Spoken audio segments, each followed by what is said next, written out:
When I wanted to give up everything. Have you ever woken up in the morning, stared at the ceiling, and felt like you didn't want to go on anymore? It feels like everything is against you: family, work, relationships, and even yourself. I've been there. Not long ago, just a week back, I almost lost all hope in life. People I thought were close turned their backs. Dreams I once chased seemed far away. I felt abandoned, misunderstood, and utterly alone. I'm not writing this from a place of victory or pride. I write as someone who once sat in the dark, clutching a pillow, sobbing, wondering if I was worthy of love at all, a conflict that stirred old wounds. It all started with an argument with my mother. It seemed trivial at first, but it unearthed a wound buried deep. I always felt like the different child, the one scolded the most, defended the least. I used to brush it off, convincing myself it's okay, that I was strong enough. But this time, I couldn't hold it in. I cried. I raised my voice. I finally said things I had buried for years. And the result? Silence. Distance. I was left alone with a storm of emotions. Journaling.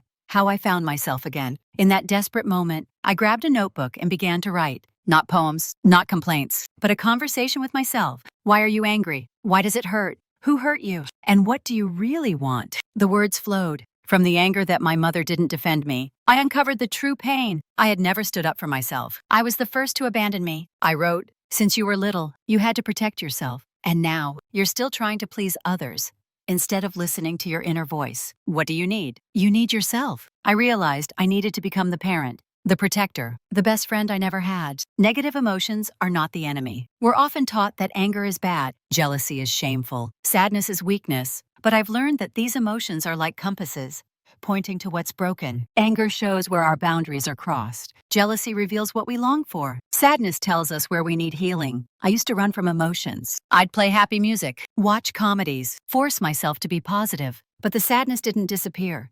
It only hid. Only when I sat still, accepted it, and faced it, did it finally leave. When loss becomes a beginning, I remember another hard moment in life.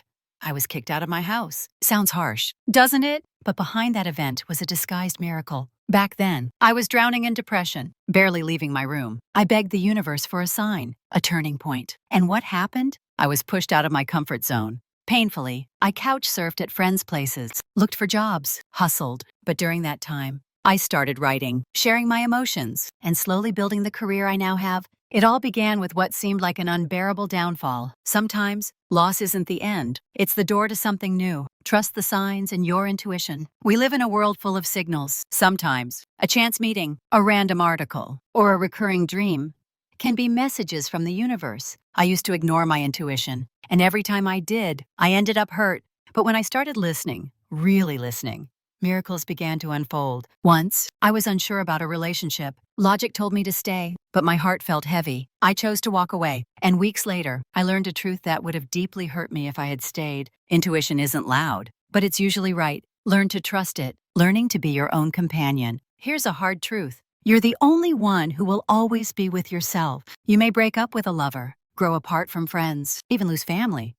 But you can't leave yourself. So why not learn to be kind to yourself? I used to be so harsh on myself. Whenever I failed, I'd insult myself. You're useless. Everyone else can do it. Why can't you? But it never helped. I just felt smaller and worse. I started talking to myself like a good friend. When I was tired, I'd say, you tried your best today. It's okay to rest. When I messed up, I'd whisper, mistakes are for learning. You'll do better next time. We need to become our own gentle companions. No one else can do that for us. The light always finds a way in. Life isn't always gentle. There will be times when every door seems shut, dreams fall apart, people betray you, and you start to doubt your worth. But trust me, the light is always there, even if you don't see it yet. I've lived through days that felt hopeless. I once believed I'd never get out of the darkness. But slowly, I stood back up, one journal entry at a time, one moment of self-love at a time. And when I finally began to rise, I realized this. Those painful days shaped me into someone stronger, more compassionate, and deeper. If you're in a tough phase, know that you're not alone.